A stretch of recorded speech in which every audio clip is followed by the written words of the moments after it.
stop waiting for the impossible to find Fujifilm X100VI because I found an everyday camera that you can actually buy today. Like many of you, I was actually interested in getting the X100VI mainly because of the recipes and everything, but with the wait time and the inflated prices, just kind of really didn't seem like it was gonna happen. And this is why I decided to build my own ultimate everyday carry camera with the Sony a7C Mark II and the Rokinon 35mm f2.8. But what I actually discovered is that this could actually not be just a substitute. It could actually be the better option. The biggest surprise won't be that this has better autofocus or that it's a compact full-frame sensor camera. Is that you can actually do film simulations within the Sony camera, just like how you can with the Fujifilm, and which was the main reason why I was going to get it in the first place. And of course, your first thing that you might be wondering, is it really that compact enough like the Fuji X100VI to be able to just walk around with it and use it for portability because of it being a full frame camera? Well, yeah, it's actually very compact and great. I've been having it on my neck right now, just walking my dog and having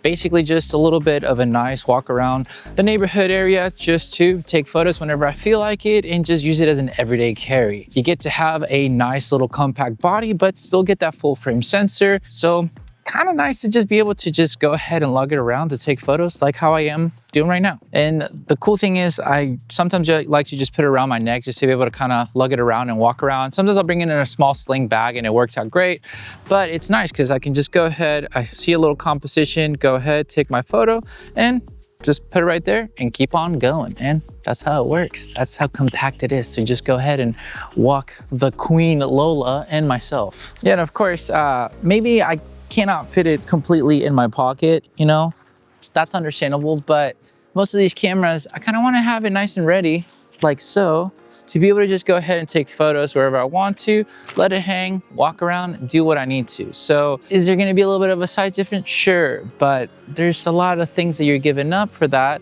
you're gaining with this. And of course, the whole point of this is to be an everyday carry, not just for it to be in your pocket. So, you know, gotta have that nice compact look of a full frame camera with A7C II, but the pancake lens helps out. So I'm able to just carry it along a lot easier with a sling bag, or if I want to just carry it around my neck, still get what I need to, like how I would with the Fuji X100VI. The A7C II still looks retro and is compact that you can capture everyday moments with some Kodak Gold Film Simulation JPEGs straight out of camera, just like these.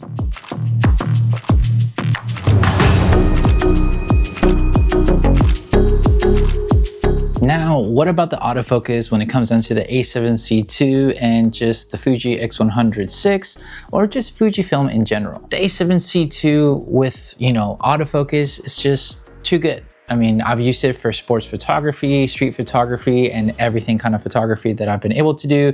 And the autofocus just honestly doesn't miss. Not saying that Fujifilm hasn't brought up their, you know, autofocus game up a little bit, but to be honest, for me, my experiences with them, my wife still has an XS10 and the GFX line, and I've used my other friends' you know, Fujifilm cameras, and you know, talking with them just doesn't really compare to the Sony cameras. I mean, Sony is just known for really great autofocus. It really has really great everything on the spectrum of like video, photo, and autofocus with it. So it's kind of hard to not want to get something like that, because most people that I know, whenever it comes down to seeing it on social media or talking with them directly, they talk about how the Fujifilm cameras kind of lack in that autofocus department. So if I'm going to have an everyday camera, I want to have something that will really genuinely just bring that A+ in the autofocus world and still give me the nice compact feel. And that A7C II is hard to beat because this autofocus system really just has now the AI chip that they have is able to track my subject, whether it's, you know,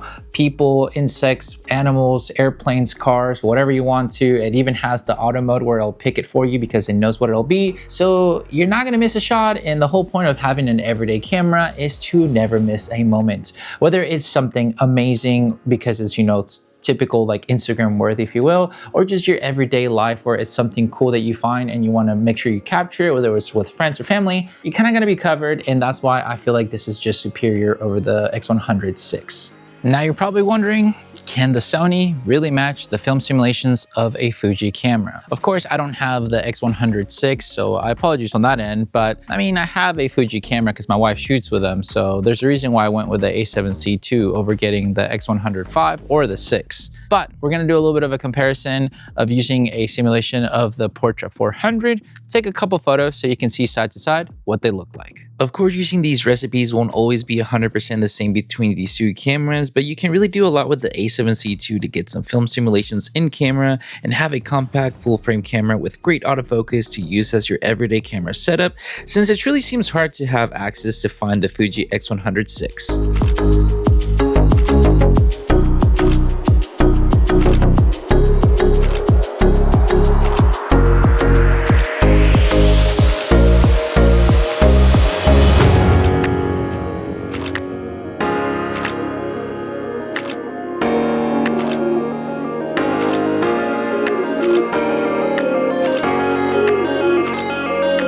Of course, it's not gonna be perfect, don't get me wrong. I know that somebody's gonna be commenting, oh, but they don't look exactly alike. Well, it's all about tweaking it to your liking anyway, even with any film simulation. So you just have to tweak it to what you want to. This is just a little Portra 400 recipe that I got from a guy that sold his recipes online that he did for Sony. Of course, the one that my wife got for his Portra 400, I think she got it from the Fuji X Weekly. We might have tweaked it a bit, so it might not be 100% the same, but you can always tweak it to your liking to get the simulations however you want to for some straight out of camera JPEGs. And that's the whole point of it, right? A lot of people think you can't do that with Sony, but you can. And you might be wondering, what other advantage does this camera have? Well, you can actually change lenses to make it work to whatever you want to and still keep a compact body for whenever you want to have an everyday carry. Because as much as the Fuji x100vi has 40 megapixels and you can kind of do the in-crop digital zoom or whatever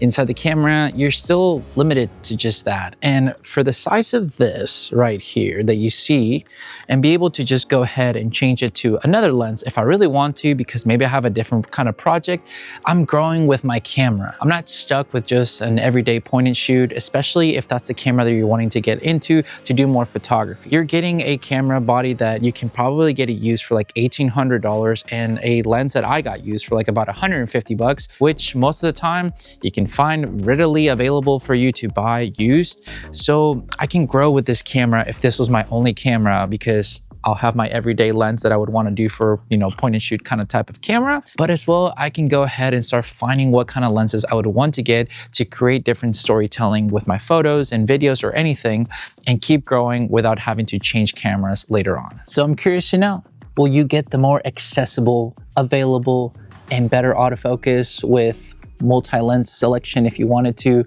A7C Mark II with the Rokinon 35mm f2.8 pancake lens? Or are you willing to maybe pay more inflated prices, have a little bit of a harder time finding the Fuji x100vi because you really want to have that APS-C smaller body that is great, don't get me wrong, but harder to find? I would love to know your thoughts when it comes down to that with today's video, because there is going to be pros and cons to any camera that you want to use and anything that you want to ever get, but you're going to see what becomes better available, better use, better growth, whatever you want to. So leave me your thoughts down below. I would love to know what you would go for. But with all that said and done, guys, thank you so much for watching this video. Make sure to like and subscribe, share this video with a friend. I'll catch you guys in the next one. See ya.